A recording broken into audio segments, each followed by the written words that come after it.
Alors, en ce qui concerne le bréviaire et la confession, je pense qu'il faut se rappeler, avoir dans la tête et dans le cœur, la réalité suivante, c'est que Dieu veut toucher les cœurs et les esprits, que sa grâce rentre dans la tête et les cœurs, entre autres grâce aux prêtres, qui sont que des instruments.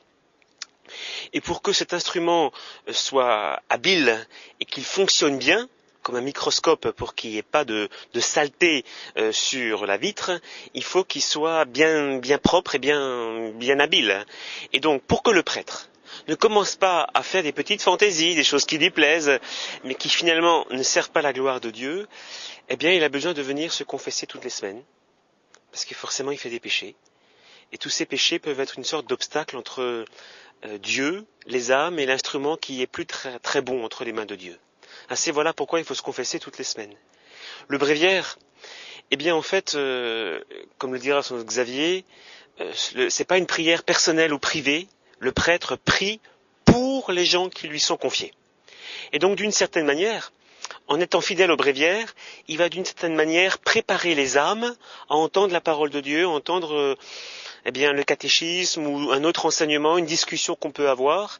Quand un prêtre est fidèle à son bréviaire, eh bien, d'une certaine manière, il prépare les âmes dans l'invisible. Et il fait un acte de foi. Il croit que le cœur va s'ouvrir, non parce que lui, il est persuasif, qu'il arrive bien à convaincre, mais parce que avant, il a travaillé les âmes dans la prière et le bréviaire. Voilà pourquoi, alors, quand on comprend ça, on voit que le prêtre est un instrument, et que pour qu'être un bon instrument, il faut qu'il se confesse, et qu'il prépare les âmes grâce au bréviaire. Voilà, bien, oui, c'est sûr, pour la confession, on est obligé d'y recourir très souvent. Pour les raisons que Frédéric vient d'indiquer, c'est-à-dire qu'on a besoin d'être transparent à la grâce de Dieu, mais aussi parce qu'une partie notable de notre ministère, c'est d'être ministre de cette miséricorde. Et si on ne la reçoit pas soi-même, on devient ou présomptueux, ou alors elle va nous faire peur, parce qu'elle va très loin. Et donc pour véritablement en être les ministres pacifiés, on va dire, eh bien il va falloir tout simplement la recevoir très souvent. Je donne à ce titre simplement un exemple, c'est que parfois dans la confession, lorsque nous sommes ministres du sacrement, nous allons parfois tomber sur des personnes qui confessent mieux que nous, et qui nous renvoient à des faiblesses ou à des défauts sur lesquels on n'avait pas forcément porté l'attention. Et il est très important pour nous, tout simplement, du coup, d'ensuite de tirer peut-être aussi parti de ces expériences pour pratiquer la confession, nous aussi, de manière plus importante. Mais c'est sûr qu'un prêtre qui ne se confesse pas ne peut pas confesser. Il aura beaucoup de mal. Soit il va tout simplement avoir peur de cette miséricorde parce que ça va la renvoyer à son propre péché. Soit tout simplement il va le négliger complètement et s'en moquer. Donc pour ce qui est de la confession, oui, moi-même une fois par semaine, ça me semble pas être quelque chose de superflu. Pour ce qui concerne le bréviaire, je me souviens d'un supérieur de séminaire, je l'ai jamais oublié, qui nous disait: le bréviaire, messieurs, c'est pas votre choix, c'est votre boulot. C'est votre travail. C'est-à-dire qu'on en fait la promesse à l'ordination, et c'est une promesse tout à fait particulière, c'est-à-dire qu'on prie avec le Christ au nom du peuple de Dieu. C'est-à-dire que c'est une prière par laquelle le prêtre est appelé à donner tout ce qu'il est, et aussi sa prière. La prière du prêtre n'est jamais personnelle. Elle est occupée par toutes les personnes auxquelles il est donné et qui lui sont confiées. Si bien que, quel que soit mon état d'âme, je vais prier le bréviaire avec des psaumes qui vont être parfois des psaumes de lamentation ou parfois des psaumes d'action de grâce. Ça ne correspond pas nécessairement à ce que je suis ou à ce que je vis, mais je le fais au nom des personnes qui me sont confiées et qui peut-être traversent ce genre d'épreuves auquel le psalmiste fait allusion dans tel ou tel psaume par exemple. Et puis du coup, c'est comme ça que je suis aussi d'une certaine manière image du Christ, parce que le Christ, c'est ce qu'il fait, il a prié tous les psaumes de manière à prendre dans son cœur tout ce qui peut traverser le cœur humain. Et donc la prière du bréviaire, c'est vraiment la prière sacerdotale par excellence, par lequel on peut offrir tous nos paroissiens, comme le disait Frédéric, et commencer mystérieusement à travailler et à accomplir notre ministère. Le premier ministère du prêtre étant bien sûr la prière, c'est-à-dire être auprès du Seigneur et lui présenter les personnes qui nous sont confiées.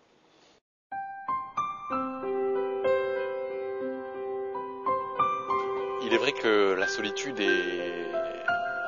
une grosse question pour le prêtre, puisque évidemment, ses choix de vie l'entraînent à vivre relativement seul.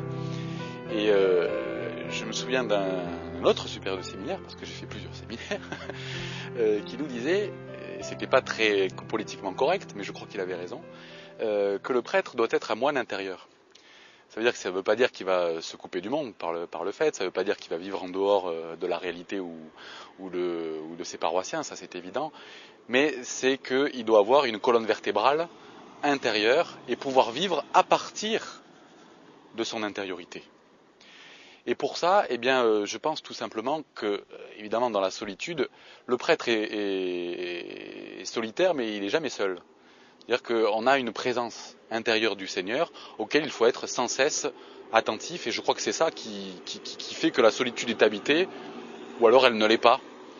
Et quand elle ne l'est pas, évidemment, c'est là que les problèmes commencent. C'est toujours à la faveur d'éclipses de la prière, à la faveur d'éclipses de la présence divine, que les problèmes surviennent. Alors je pense qu'il faut être très attentif à des signes extrêmement concrets qui vont comme tirer une sonnette d'alarme à l'intérieur de nos cœurs. Mais des trucs excessivement concrets.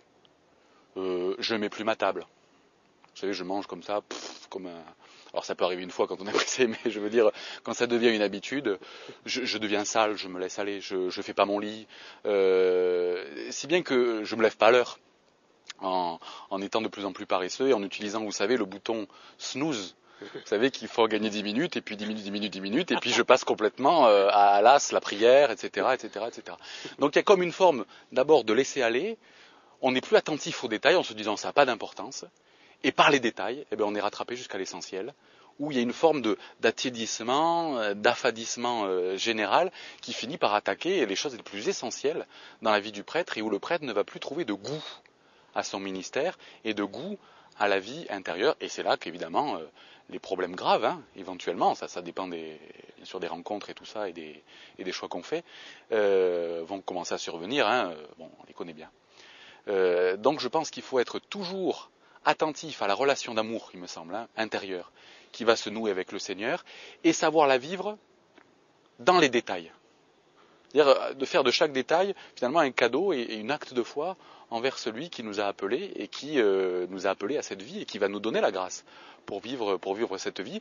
Mais c'est vrai que ça demande, à mon avis, énormément de vigilance pour ne jamais dire ce détail, ça n'a pas d'importance. Je pense que dans toute vie d'amour, y compris dans le mariage, tous les détails ont une immense importance parce qu'ils révèlent tous le don et l'amour qu'on a pour l'autre. Et je pense qu'avec le Seigneur, c'est exactement la même chose.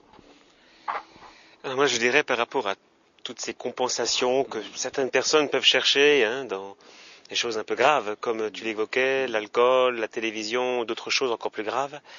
Moi, je vois deux choses, toujours. On cherche une compensation parce qu'apparemment, on sent un vide intérieur, une joie qui n'est pas là. Et comme tous les hommes et toutes les femmes sont faits pour la joie, quand elle n'est pas là, on va chercher un peu ailleurs, là où ça peut être dangereux.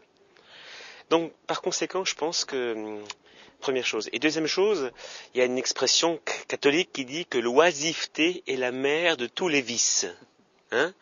Donc, quand on met les deux ensemble, on voit dans la vie habituelle des gens qui travaillent dans le commerce, qui vont déployer une folle énergie pour avoir de nouveaux clients.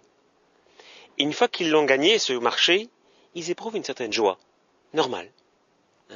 Donc quand je pense à ça, je peux dire que le prêtre aussi doit d'une certaine manière beaucoup travailler en se disant, est-ce que telle personne précise qui habite telle rue, qu'est-ce que je vais faire pour la contacter et réchauffer un peu son âme, pas d'une manière générale comme ça, mais chaque semaine ou chaque jour, une liste de personnes où on se dit qu'est-ce que je fais pour un peu plus l'approcher, plus la rapprocher du Seigneur, par quel moyen, coup de téléphone, aller la voir, l'écrire, lui conseiller un livre, autrement dit, travailler.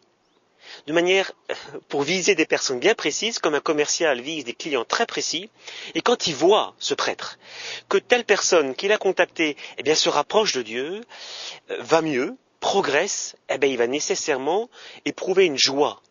Et cette joie, il va vouloir la multiplier par 10 ou 100. Et donc ça va l'amener encore à travailler et à prier, comme tu le disais, mais plus, et il va mettre sa joie là-dedans.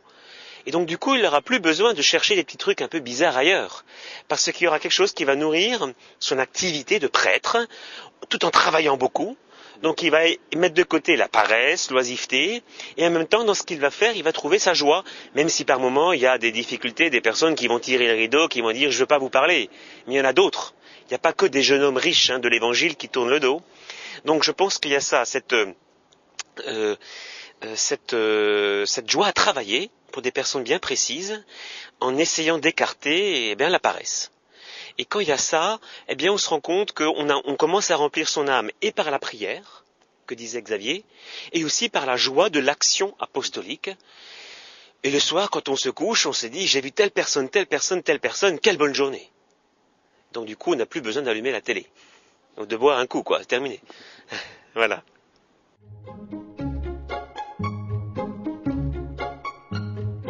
Nous venons à Marseille de changer d'archevêque et celui-ci a ordonné 5 prêtres en juin dernier.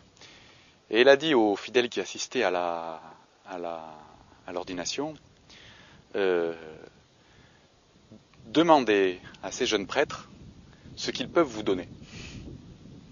Demandez-leur d'être des prêtres et de leur donner l'occasion de l'être pour vous, c'est-à-dire qu'un prêtre c'est fait, dit-il, pour donner Dieu. Voilà. Donc je pense que la meilleure manière qu'il y ait finalement pour aider les prêtres de la part des laïcs, c'est d'une part de les considérer comme des prêtres et de voir ce qu'ils peuvent donner. Ils ne peuvent pas donner autre chose que Dieu, et d'être des vrais laïcs. Pas des laïcs cléricalisés ou je ne sais pas comment dire, mais enfin les vocations sont complémentaires et les vocations vont bien, les personnes vont bien lorsqu'elles sont contentes, fières et heureuses dans leur vocation propre. Dès lors, lorsque un prêtre est face à des laïcs qui sont des vrais laïcs, des vrais fidèles du Christ, qui cherchent tout simplement à donner le Christ à l'intérieur de leurs tâches propres, c'est-à-dire la profession, la famille, etc. Et qu'ils demandent au prêtre d'être un prêtre, c'est-à-dire donne-moi Dieu pour que je puisse le redonner partout où je pourrais être envoyé, eh bien je pense tout simplement que l'Église est là et que tout le monde, tout simplement, est en paix, que c'est la meilleure aide qu'on puisse souhaiter, non seulement aux fidèles, mais aussi, bien sûr, aux prêtres. Que chacun soit en paix et heureux dans sa vocation, sans chercher toujours à regarder ce qu'il y a chez le voisin. Parce que si nous sommes à notre place, comme l'avait rappelé Frédéric tout à l'heure, eh bien c'est parce que Dieu nous y a mis, et c'est là que nous sommes en paix, parce que Dieu nous a créés pour cela, tout simplement. Alors je ne vais pas redire ce que tu disais, Xavier, juste une chose. Moi je le demande aux laïcs. Je dis, du 1er janvier au 31 décembre, il faut que vous ayez, vous tous dans l'église, que vous m'ayez au moins ramené une personne à la confession. Ou bien une personne dans un entretien. Chacun au moins une. S'il y en a 2, 3, 4, 5, c'est mieux. Mais entre le 1er janvier et le 31 décembre, au moins un de vos amis, un de vos collègues qui est loin de Dieu, ramenez-les à la confession. C'est ce que je vous demande.